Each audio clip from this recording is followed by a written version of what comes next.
Welcome to the Stephen Shills radio show. I've got Michael Dixon back on. Happy New Year, Michael.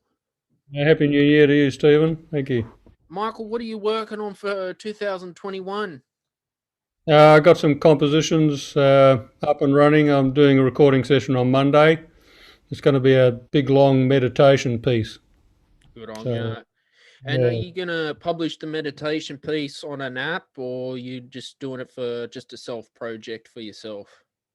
No, I'll put it up on Bandcamp and Spotify and places. Yeah, speaking of Bandcamp, I put up my first album, Death and Life, on Bandcamp. All right. Found with Bandcamp, people can purchase the music and stream it at the same time. What's been your success with Bandcamp? I only just went on like 3 months ago. Mm-hmm. So just, seeing how I've had more success there than anywhere else. Mm-hmm. That's for sure. But yeah, but I don't Yeah. have many pieces up yet. Have you looked at the doing the royalty free music? I do royalty free music, like for film, television, video game. You sell it for a one off fee, and that's it. Have you looked at that path as a No, I composer? haven't. Yeah. No. What about royalties? How I got my first ever paycheck with royalties, $3 I made. Oh, all right. Well, you're doing all right. I think I got in $60 for streaming services this year. Good on ya. Yeah, but And I paid more for promotion than I earned. That's for mm, sure. that's the frustrating thing, because with promotion and digital music, it's very hard to get that following. And I've had to pay to try to get on the Billboard charts myself with my distributor. Yeah. Um, I found, look, if I look at the royalty free path, I could sell it and then get more profit out of that, rather than relying on the royalties itself. Okay. All right.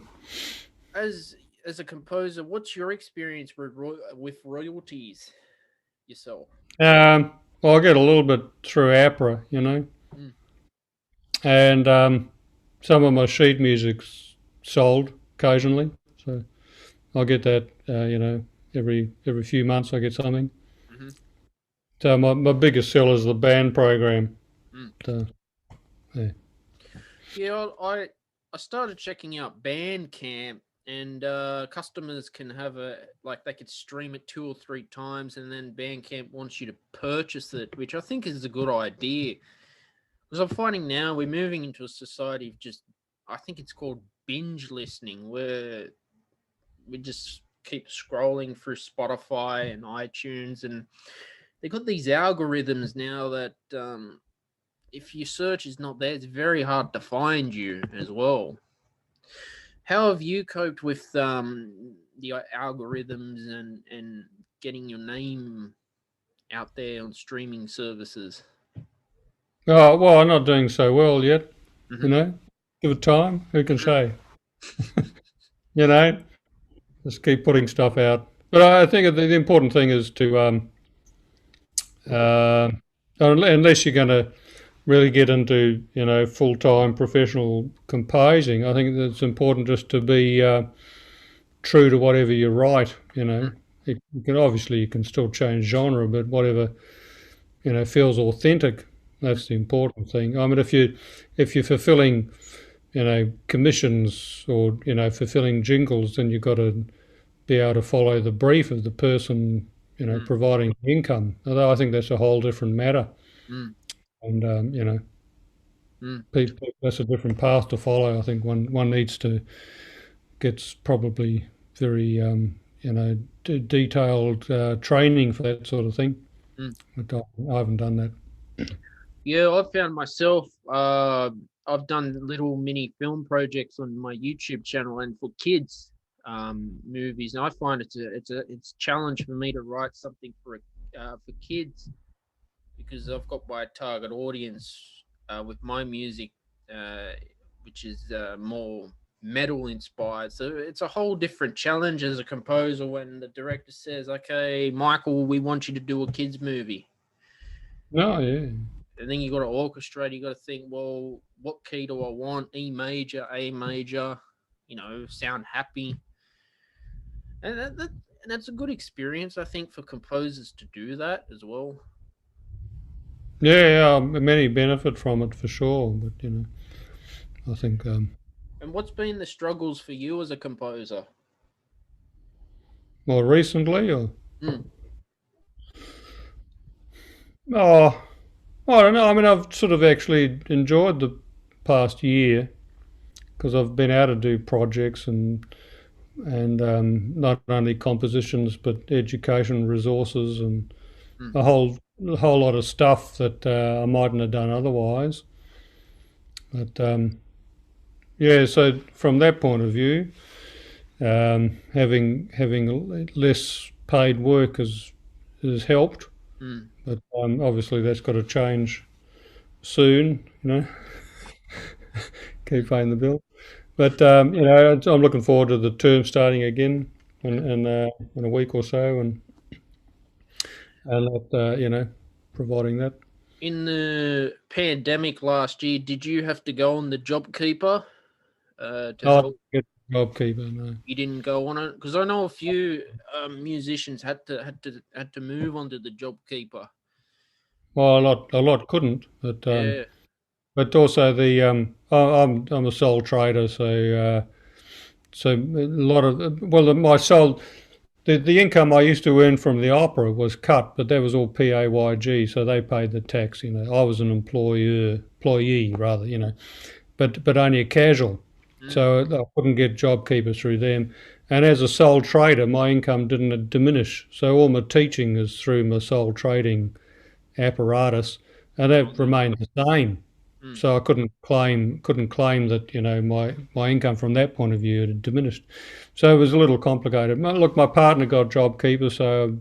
I've been really grateful for that. So she's kept us going. So it's been all right. Yeah, that finishes in March this year as well. Yeah. You Yeah. know, and Um, how did you find being a sole trader during the pandemic? What kept you Well, going? I was lucky that we had all this Zoom stuff, but so there was only a couple of periods where that was really necessary, Mm. and the rest was still doing the teaching as usual. So that worked out pretty well. But I'm doing some training this year to be a tax agent so that I can supplement things. Good on you. But yeah, I think that's what you do. You find something that you feel you can achieve. I used to be treasurer for a non-profit organisation for a number of years, so I think I'll be able to put it all together and just have another income stream later in the year. Mm. I'm And going to TAFE and doing a Certificate 3 in Business Administration yeah, well, that's it, isn't it? helping These are the with things you do. Shields Productions. I've started doing bookkeeping once a week, doing my own accounting. Even though I'm not Yeah, an accountant. no, no, but it gets you through, doesn't it? Mm. So this is what we do. Mm. Hey. What keeps you going mentally during the hard times as a Oh, just musician? well, yeah, it's the creative stuff, being able to put a project together and think about the possibilities. And even though it takes a long time, the sort of music I write takes a long time to organise. Mm.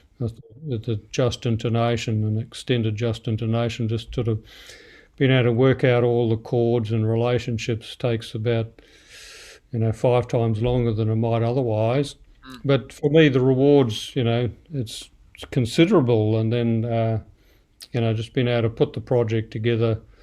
And it's some things are successful as a home recording, and some aren't. So when there's enough funds, I go into a professional studio and get the good people to Mm. produce it, and it always comes out good. So No, that's fantastic. yeah, Myself, because I don't have the budget at Shields Productions, I do it through, Dorico and Logic. I do the mastering myself.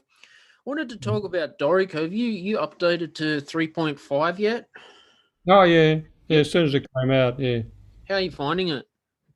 Well, I haven't had any issues, but I mean, Beautiful. for everything I want to do, it's brilliant, and Mm, the microtonal playback's just astonishing.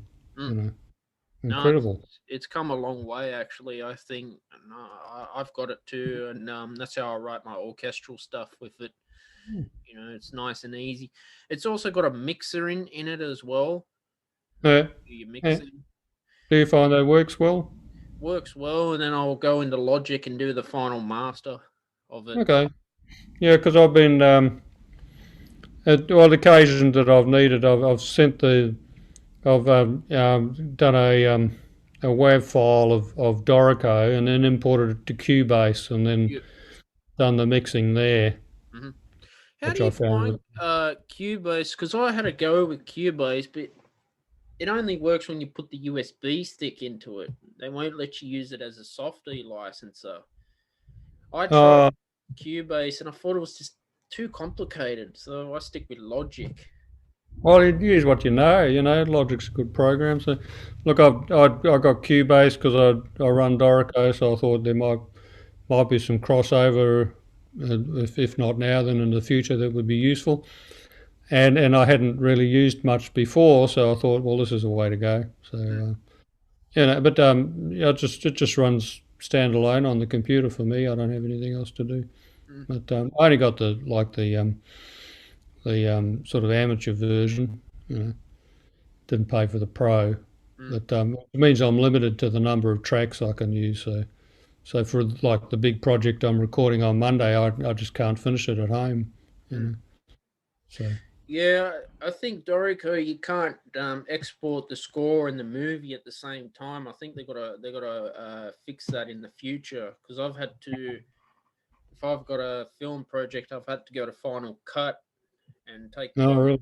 audio I've mastered and do that. So I hope they do come um, and fix that up one day. Well, I expect they will. Yeah. You know. Yeah. So on Cubase, what are you doing on Cubase? Are you mixing, mastering? Are you? No, we're just putting together mostly small projects or home recordings. Just well, I did put up a piece on Bandcamp the other day, a quartet of horns, and then I doubled some of the parts, and it can handle that. The version I've got pretty well, and then I could, get the stereophonic sound I wanted, pan them in different places, and all of that Mm, worked pretty well. And I do, little instructional videos through, and things for my students, all that sort of stuff. I just, yeah. I saw on your YouTube you're doing something with transposition as well for the horn. What's been your Yeah, yeah. inspiration for that?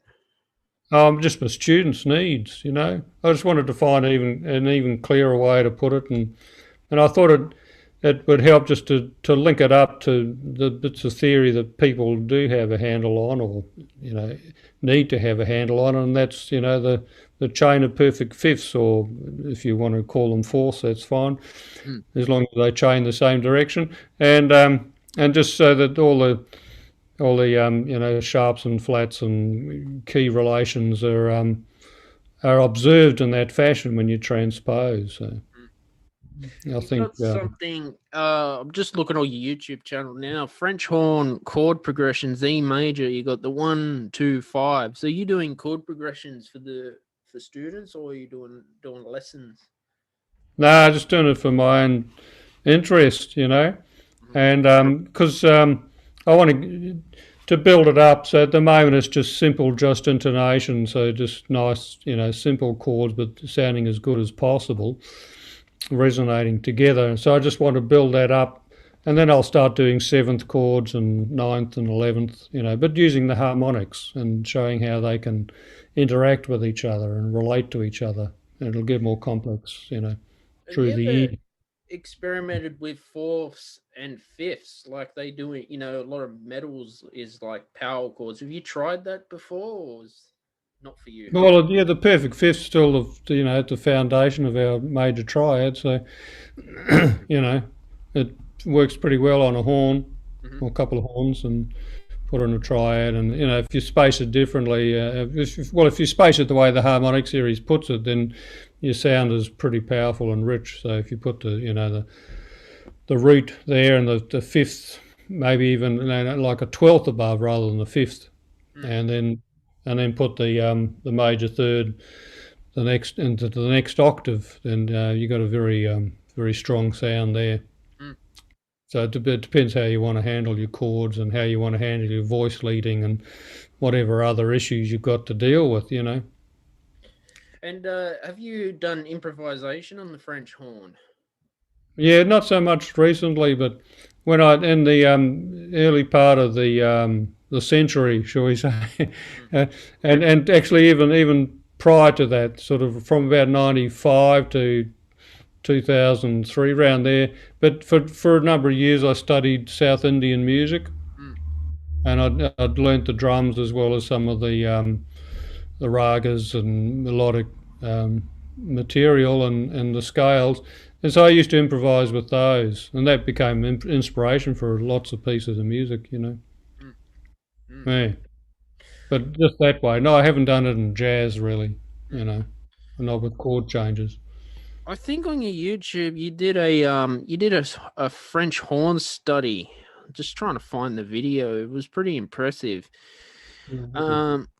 Was it Baron? Yeah, Coprash. How do you say it? Oh yeah, Copper. Yeah, there's a famous composer of horn studies. I think he was a great horn player in the 19th century. So I mean, we don't have recordings, but had a pretty big reputation, and wrote lots of studies. So we sort of all learned bits and pieces of them, as we progress. Are those studies transposed for you already, or do you have to transpose them? No, they're transposed for us, but I mean, and right throughout the book, it sort of basically says you can put this one into other horns. So a lot of them, for the horn of the day, you might have had a piston horn, but you would have just put down a valve and then played the whole thing on the new valve. You didn't necessarily use them the way we do nowadays. So you could play the whole thing horn and F, and then play it all in E just by putting your second valve down. Things like that, and not all of them, but some of them you would have were a bit more difficult to play on a natural horn, but some of those are. But there was an expectation at the time of those that it often tell you what key to practice them in, and give you a range.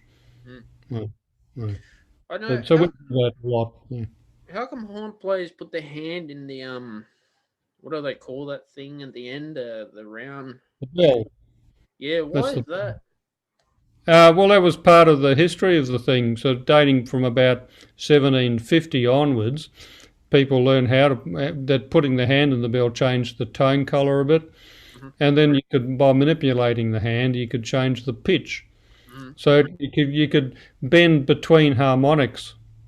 So, for instance, if you take the C in the treble clef, like the fourth space there, and you bend the right hand a little bit, you can bend it easily down to a B. And then you can bend the B flat harmonic down to an A and to an A flat.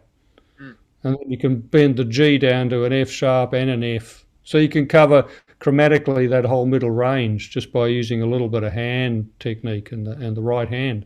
So that became part of the way of the technique of playing the horn. Before that, you didn't put the hand in the bell. There was the block instrument was not no hand, basically. Have you played any horn concertos? Yeah, most of them. Yeah. What's been not all of them, but quite a few. Yeah. What's been the hardest concerto to learn on the French horn? Yeah, well, look, they each have their challenges, So I did a Gordon Jacob one a number of years ago, sort of late in the previous millennium, and I did the Weber, Carl Maria von Weber. Perhaps I think it was around 2003 or 4. That was with a community orchestra in Brisbane, but I did quite a few with a professional orchestra in Queensland, so that was great opportunity, But they all have their challenges. The Weber's pretty challenging, and the Jacob I had to spend a lot of time learning. Mm. You spend 6 months putting it together really before you perform in public. You perform them from memory, or you sight read? No, I've done a few from memory. I did. I'm trying to remember. If I don't think I did the Jacob from memory. The Weber I did. A couple of the Mozarts I've done from memory. Yeah. Yeah. How much rehearsal are you doing it to get it like in muscle memory? Oh well, you got to play bits of it every day for 3 to 6 months, really. Yeah, and then you only get with the orchestra, a couple of days before, so you don't get that sort of that. Once you're with the orchestra, you got to be in performance mode. You got to treat the first rehearsal like a performance. Mm. They don't want to hear you trying to put it together. It's not going to happen. So yeah. Do you think it's better to play a concerto from memory or sight read it? Oh, you don't side read it? No, never. Hmm. No, no, no. You try to limit your side reading to when you really have to. I mean, the more side reading you do, the quicker you get at it. But that's just about recognising patterns. Mm.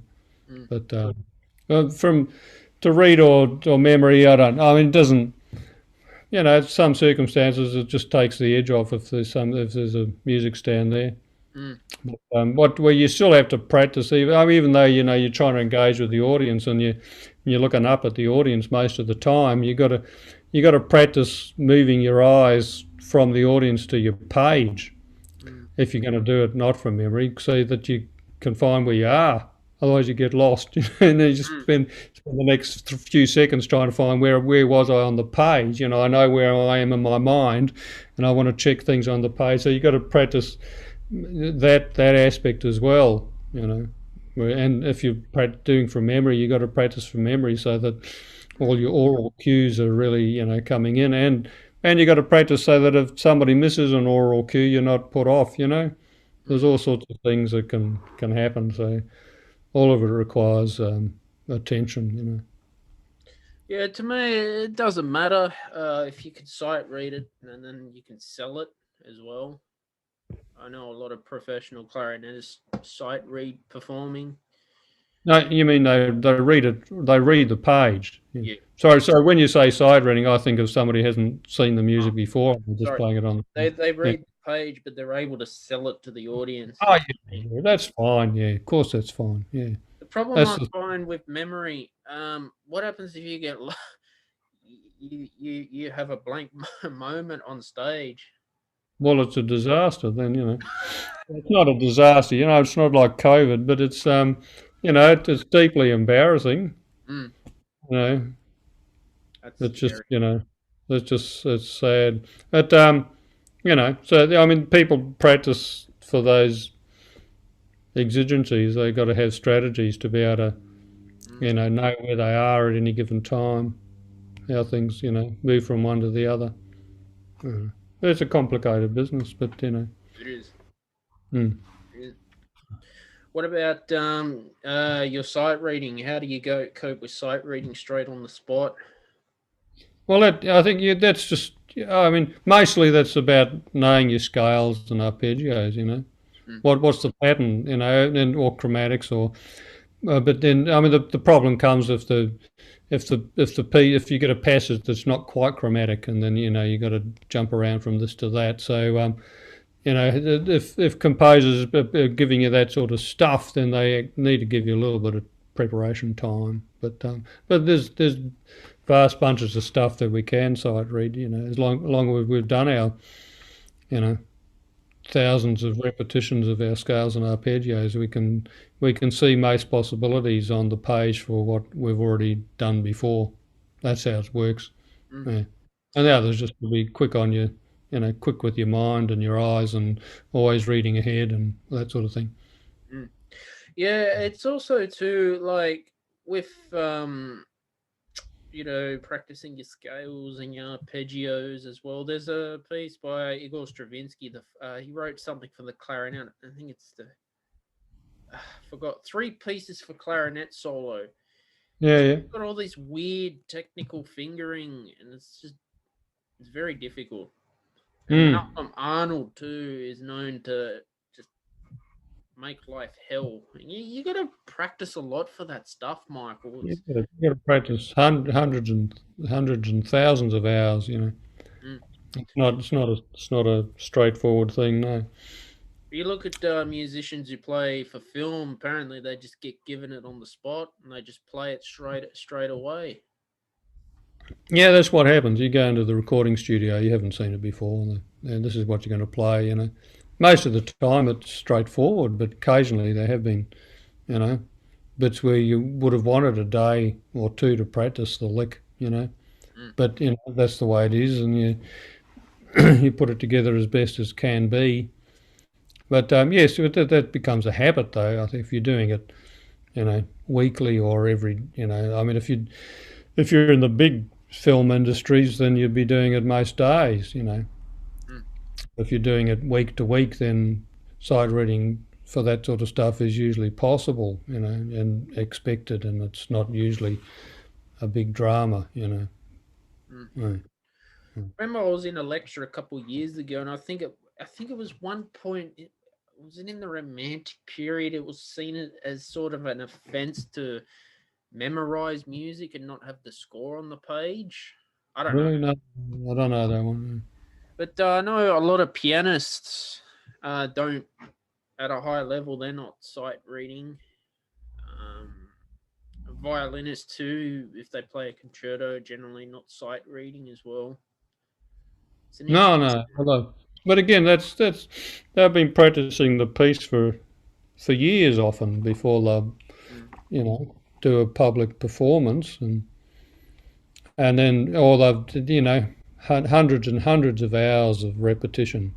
mm, So that it's really it's right in the body. The body's got very little chance mm. of not getting it right, because it's there. But you got to that's a heck of a commitment.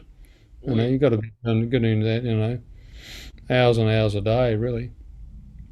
What's been the hardest horn music that you've played? Well, sometimes it's the simple things that get you, like Venus from the Planet Suite of Holst.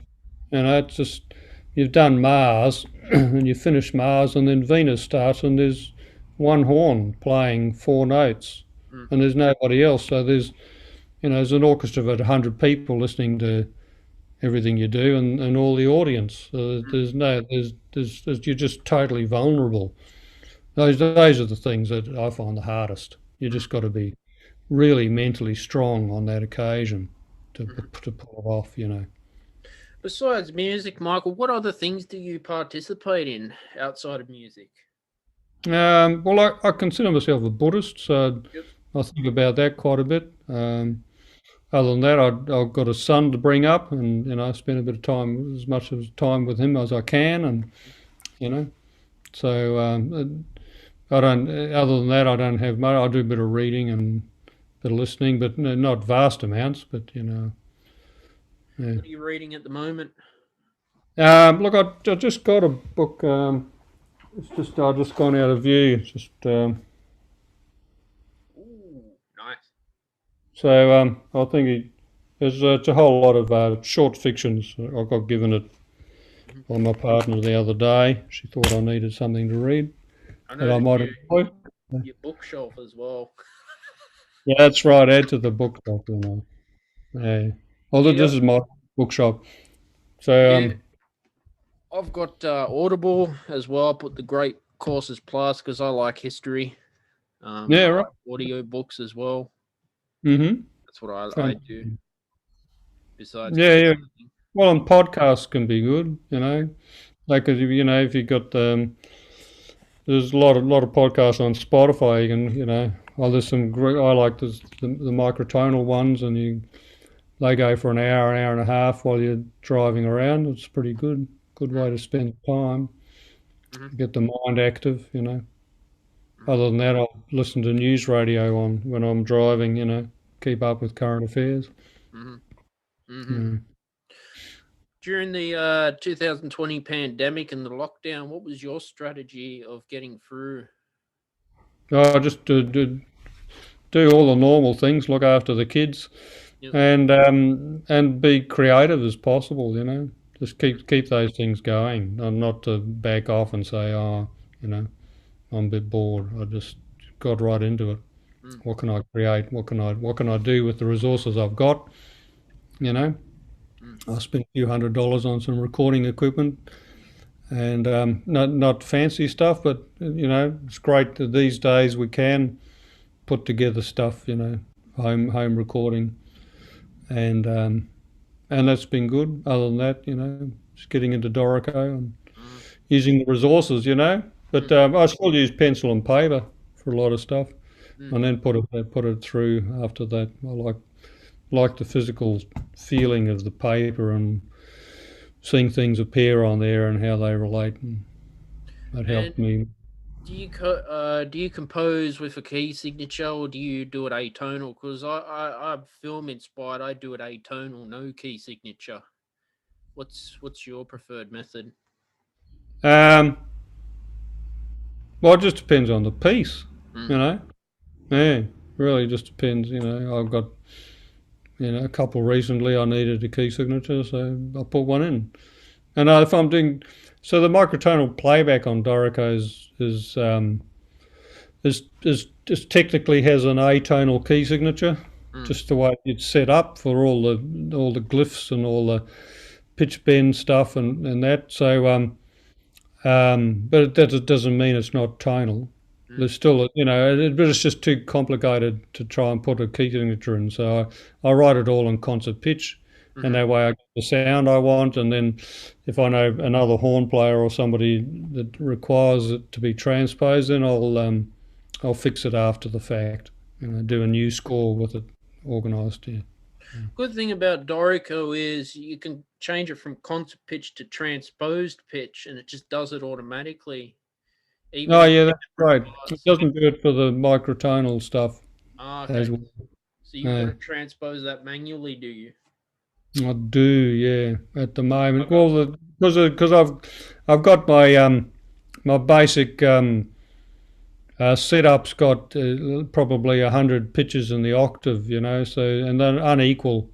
So Dorico can't transpose unequal divisions. Mm, If I set it up as I don't know 72 divisions of the octave, then I'd be able to transpose it up however many divisions I need to, 50 or 45 or whatever it needs to be, that it could do that. But it's because the stuff I use is unequal divisions. It can't do that with that. Yeah, it just doesn't work. So I just have to redo the score and just shift everything up and just put in the accidentals again, mm. all the glyphs. Yeah. Yeah, it's always a good challenge to have. You know. Yeah, you got to. There's always something with each program, which way you're going to go. But for me, it works great because you can put all the rhythm and before Dorico had this business, I used to have two different programs working together to enable both playback and the notation to work how I wanted. So this is much easier. Mm, mm, mm, mm, mm. Yeah. Yeah, no, that's fantastic.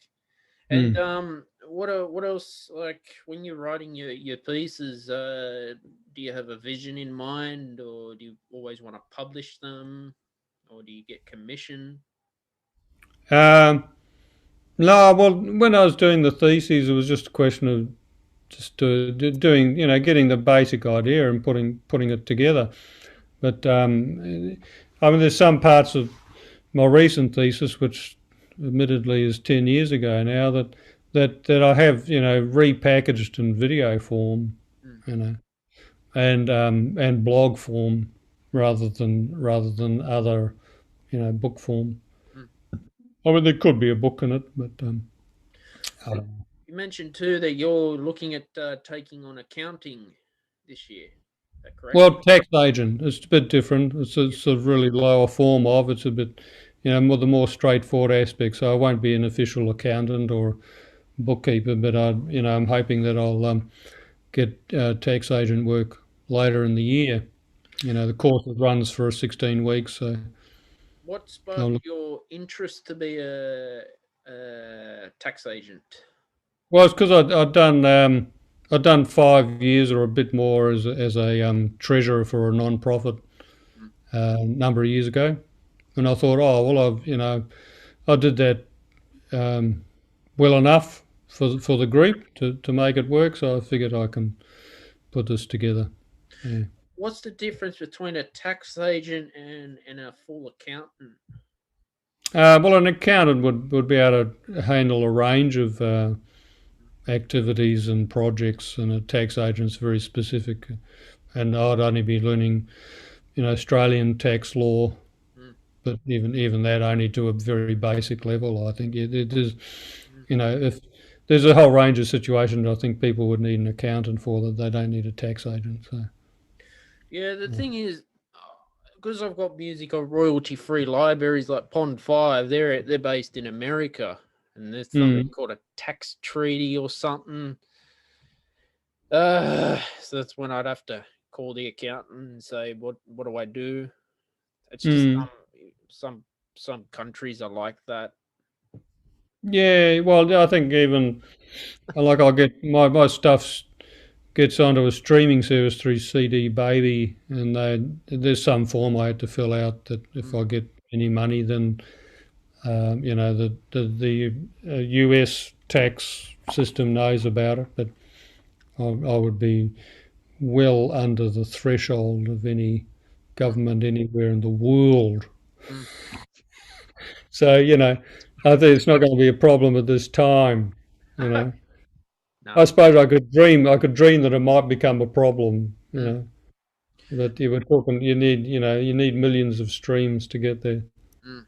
No, you got to Yeah. know this stuff up front, Michael, because no one tells you.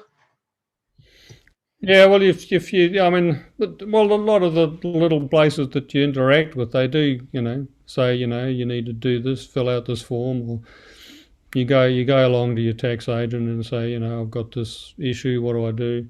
Mm. You know, so that's why we have other, professionals to lean on, and I mean a lot, and sometimes it's just easier to ring somebody up, Mm. talk to them rather than search it online. But I mean, for tax, the Australian tax offices, it makes it a lot easier than it used to be 30 years ago. Mm. There's a lot of information available for us to do our own tax now. Mm. Mm. I think too, being a musician, like, because I've found an accountant for the future, you need one who knows the industry. I think, and that can be Yeah, hard as well. yeah, but there are quite a few now who've got inside knowledge of the industry and really know how to get the best out of it and help their clients. You So might yeah, have accountants that work for, I don't know, builders, but when it comes to music, they go, "What?" yeah. Oh, Oh well, yeah. Most of the ones I've had get a reasonable idea of what you can claim and what you can use to your advantage. Hmm. mm, very important to do that. Yeah, well, that's right. Yeah, I know the ATO's got good information to read as well on their website. Yeah, that's right. You know, Yeah, GST and all this stuff. that's right. They're trying to make it as easy as possible for us to do the right thing, shall we say? But Yeah. as a sole trader yourself and a musician, what have you enjoyed most about being a sole trader? Because I've started as a sole trader myself. What have you enjoyed Yeah. about it? Well, it's just sort of evolved that way. Like I mean, for so much of my career, I was employed by whatever orchestra it was. And so they just looked after all that. They paid the super. Well, the superannuation didn't kick in until the sort of late '80s, really. So that wasn't a thing when I first started.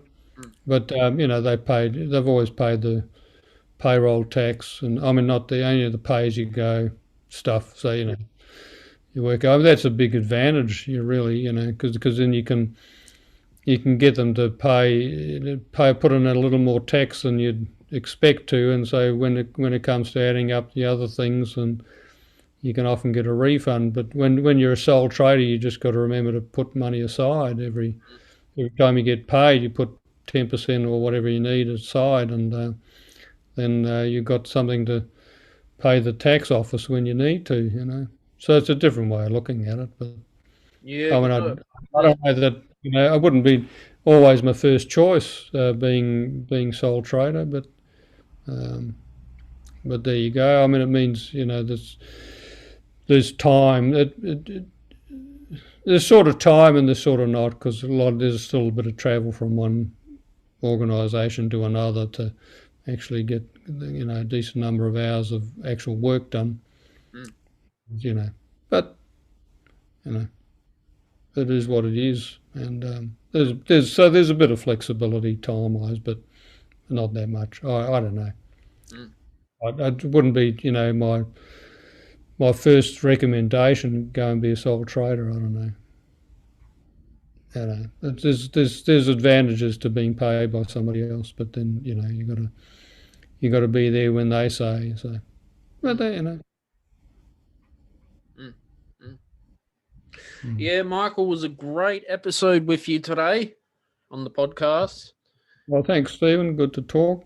Where can people find you on your social media and website? Well, I've got a website, thebrasswhisperer.com. Yep.